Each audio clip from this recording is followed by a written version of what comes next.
क्या कोल्हान में इस बार भाजपा और उसके सहयोगी दल मिलकर बड़ी जीत दर्ज करने जा रहे हैं? और अगर ऐसा है तो कोल्हान की कितनी सीटों पर भाजपा अपना किला गाड़ सकती है? इसे समझने के लिए आपको साल 2019 में हुए चुनाव के परिणामों पर गौर करके उसका डिटेल विश्लेषण करना जरूरी है। दरअसल पिछली बार कोल्हान की कम से कम 7 से 8 सीटें ऐसी थी जहां की राजनीतिक परिस्थितियां भाजपा के अनुकूल नहीं थी। बेशक इसमें कोई संदेह नहीं है कि भाजपा को 14 विधानसभा सीटों पर हार का सामना करना पड़ा था, लेकिन इस बात को भी नजरअंदाज नहीं किया जा सकता कि उस दौरान भाजपा को 2 मोर्चों पर जूझना पड़ा था। एक तरफ बाबूलाल मरांडी की पार्टी जेवीएम थी तो दूसरी तरफ आजसू भी एनडीए गठबंधन से अलग होकर चुनाव लड़ रही थी। ऐसे में भाजपा के वोटों का बिखराव हो गया था, लेकिन इस बार के चुनाव का नजारा बिल्कुल अलग होगा। बाबूलाल मरांडी ने तो भाजपा में अपनी पार्टी का विलय ही कर दिया है और आजसू ने भी एनडीए के ही साथ मिलकर चुनाव लड़ने की घोषणा कर दी है। तीसरा सबसे वाजिब कारण तो झारखंड मुक्ति मोर्चा के कद्दावर नेता और पूर्व मुख्यमंत्री चंपई सोरेन का भाजपा में शामिल होना है। ऐसे में भारतीय जनता पार्टी के चुनावी रणनीतिकारों का मानना है कि अगर कोल्हान पर पूरा ध्यान केंद्रित कर दिया जाए तो कम से कम वैसी सीटें तो जरूर निकाली जा सकती हैं जहां जीत हार का अंतर कम रहा था और जहां वोटों का बिखराव आजसू जेवीएम के चलते अधिक हुआ था। इनमें कोल्हान की 7 से 8 सीटें शामिल हैं, जहां इस बार के विधानसभा चुनाव में भाजपा को सफलता हाथ लग सकती है। सबसे पहले नंबर पर तो चंपई सोरेन की विधानसभा सीट सरायकेला ही है। सरायकेला में भाजपा की जीत निश्चित मानी जा सकती है। कोल्हान टाइगर अपनी सीट से अब तक 6 बार जीत दर्ज कर चुके हैं। हालांकि इस बार देखना दिलचस्प होगा कि तीर कमान की जगह कमल और हरा की जगह भगवा रंग का वोटों की संख्या में कैसा प्रभाव पड़ता है। इसके बाद दूसरे नंबर पर है कोड़ा दंपत्ति की पारंपरिक विधानसभा सीट जगन्नाथपुर। यहां से पिछली दफा मधु कोड़ा के करीबी सोनाराम सिंकू ने कांग्रेस की टिकट पर जेवीएम के मंगल सिंह बोबोंगा को 11,606 वोटों के अंतर से हार दिलाई थी। वहीं भाजपा उम्मीदवार को 16,450 वोट और आजसू प्रत्याशी को 14,223 वोट प्राप्त हुए थे। माना जाता है कि उस दौरान पूर्व मुख्यमंत्री मधु कोड़ा और पूर्व सांसद गीता कोड़ा कांग्रेस में थे, इसलिए कांग्रेस को जीत मिली थी। इसके बावजूद जेवीएम, भाजपा और आजसू के बीच वोटों का जबरदस्त बिखराव देखने को मिला। इस बार तो मधु कोड़ा और पत्नी गीता कोड़ा ने भाजपा ज्वाइन कर लिया है। इस वजह से जगन्नाथपुर सीट से भाजपा के जीतने की संभावना बढ़ती दिख रही है। आगे बढ़ते हैं तीसरे सीट की तरफ, जो है जमशेदपुर पूर्वी विधानसभा सीट। इस विधानसभा सीट को कोई कैसे भूल सकता है।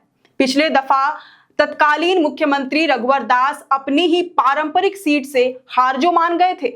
उन्हें हार का स्वाद चखाने वाले कोई और नहीं बल्कि उनके ही धुर विरोधी सरयू राय थे, जिन्होंने रघुवर दास की वजह से भाजपा को अलविदा कह दिया था और निर्दलीय उम्मीदवार के रूप में उन्हीं के विधानसभा सीट पर हाथ आजमाते हुए 15,833 वोटों के अंतर से जीत हासिल कर ली थी। वजह रघुवर दास के खिलाफ एंटी इनकम्बेंसी बताई जाती है। हालांकि उस दौरान जेवीएम ने भी अपना उम्मीदवार खड़ा किया था, जिन्हें 11,500 से ज्यादा वोट मिले थे, जबकि कांग्रेस ने गौरव वल्लभ को प्रत्याशी बनाकर 18,000 से ज्यादा वोट अर्जित किए थे। इस बार तो सरयू राय एनडीए के सहयोगी दल जेडीयू में शामिल होकर इसी सीट से चुनाव लड़ सकते हैं। और तो और गौरव वल्लभ और जेवीएम ने भी भाजपा का दामन थाम लिया है। ऐसे में भाजपा के नेतृत्व वाली एनडीए को यहां से जीत मिलने की बहुत उम्मीद है। वैसे भी जमशेदपुर पूर्वी विधानसभा भाजपा की परंपरागत सीट मानी जाती है। अगले नंबर पर है कोल्हान की महतो बहुल ईचागढ़ विधानसभा सीट, जहां से पिछली दफा जेएमएम की टिकट पर सरिता महतो ने 18,500 से ज्यादा वोटों के अंतर से जीत दर्ज की थी। यहां भी वजह यही थी कि कुर्मियों की पार्टी कहे जाने वाली आजसू एनडीए से अलग होकर चुनाव लड़ रही थी, जिससे वोटों का जबरदस्त बिखराव देखने को मिला था।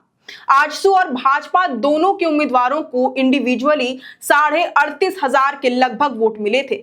इस बार दोनों के वोट बैंक को मिलाकर एनडीए बड़ी कामयाबी हासिल करने की उम्मीद में है।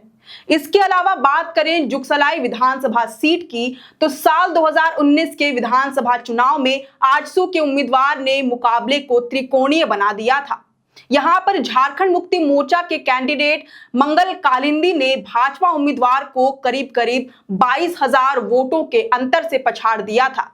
माना जाता है कि उस दौरान भाजपा की हार की मुख्य वजह आजसू के उम्मीदवार रामचंद्र सहिस ही बने थे, जिन्होंने 46,500 से ज्यादा वोट्स अपने पाले में कर लिए थे।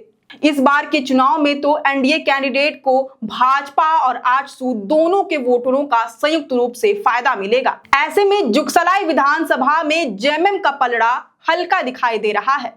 अगली सीट है चक्रधरपुर विधानसभा। ये सीट पिछले बार के चुनाव में इसलिए चर्चा का विषय बनी थी क्योंकि तब भाजपा के तत्कालीन प्रदेश अध्यक्ष लक्ष्मण गिलुआ भी अपनी सीट से हाथ धो बैठे थे। यहां मुकाबला 4 कोनों में बंट गया था। सीट पर जीत हासिल करने वाले जेएमएम उम्मीदवार सुखराम उरांव को करीब करीब 44,000 वोट मिले थे, जबकि भाजपा को 31,500 और आजसू और जेवीएम उम्मीदवारों को इंडिविजुअली 17,000 से ज्यादा मत हासिल हुए थे। भले ही सुखराम उरांव ने मात्र 12,234 वोटों के अंतर से चक्रधरपुर विधानसभा में बाजी मार ली थी, लेकिन इस बार जेएमएम को आजसू, जेवीएम और भाजपा के वोटरों का संयुक्त रूप से सामना करना होगा। जेवीएम तो भाजपा में ही मिल गई। ऐसे में आजसू और भाजपा इस बार साथ मिलकर अपनी शक्ति का प्रदर्शन करते नजर आएंगे। अगले नंबर पर है सांसद जोबा मांझी की पारंपरिक विधानसभा सीट मनोहरपुर, जहां से वह अब तक कई दफा जीत हासिल कर विधायक बन चुकी हैं। जोबा मांझी के कारण यह क्षेत्र जेएमएम का गढ़ माना जाता है। हालांकि 2019 के विधानसभा चुनाव का विश्लेषण करने पर पता चलता है कि सभी परिस्थितियां अनुकूल होते हुए भी जोबा मांझी मात्र 16,000 मतों से जेएमएम को जीत दिला पाई थी। उस दौरान भाजपा को तकरीबन 35,000 और आजसू को करीब 13,500 वोट मिले थे। जेवीएम ने भी अपना उम्मीदवार खड़ा किया था, लेकिन पार्टी कुछ खास वोट अर्जित नहीं कर पाई थी। इस बार के चुनाव में तो जोबा मांझी भी नहीं होंगी, वहीं आजसू और भाजपा अपना संयुक्त उम्मीदवार उतारेगी। ऐसे में मनोहरपुर विधानसभा सीट पर कौन बाजी मारेगा, ये देखना दिलचस्प होगा। एक और विधानसभा सीट घाटशिला को भी कंसीडर कर सकते हैं, जहां से वर्तमान में झामुमो के कद्दावर नेता और हेमंत कैबिनेट में मंत्री रामदास सोरेन विधायक हैं। यह सीट इसलिए भाजपा के लिए महत्वपूर्ण है क्योंकि रामदास सोरेन पिछले बार के चुनाव में मात्र 6,724 वोटों के अंतर से चुनाव जीते थे।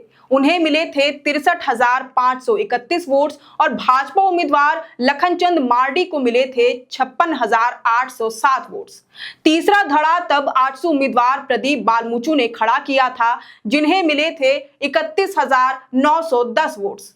हालांकि इस बार वह कांग्रेस में लौट गए हैं और आजसू तीसरा धड़ा भी खड़ा नहीं करेगी, जिससे दोनों तरफ का पलड़ा बैलेंस लग रहा है। लेकिन इसके बावजूद जेएमएम और भाजपा के बीच वोटों का अंतर बहुत कम था। इस बार तो संभवतः भाजपा की ओर से चंपई सोरेन के बेटे बाबूलाल सोरेन झामुमो के रामदास सोरेन को टक्कर देते दिखाई दे सकते हैं। इसलिए जीत का अंदाजा लगा पाना तो मुश्किल है, लेकिन भाजपा यहां से भी जीत के अंतर को पाटने की उम्मीद कर रही है। ये थी कोल्हान की वह 7 से 8 सीटें, जहां पर भाजपा और उसकी नेतृत्व वाली एनडीए इस बार के विधानसभा चुनाव में जेएमएम कांग्रेस के किले को ध्वस्त कर सकती है। अगर परिस्थितियां एनडीए के पक्ष में जाती दिखी तो ये संभावना सच्चाई में बदल सकती है। वैसे इस खबर पर आपकी क्या राय है, ये हमें कमेंट करके जरूर बताएं। अगर आपको ये वीडियो पसंद आया हो तो इसे जरूर से लाइक और शेयर करें। हमारे चैनल लोकतंत्र 19 को फेसबुक पर फॉलो और यूट्यूब पर सब्सक्राइब करना न भूलें। हमारा एक और चैनल है द ग्राम सभा, उसे भी जरूर से फॉलो और सब्सक्राइब कर ले। फिलहाल लेते हैं अलविदा। जोहार।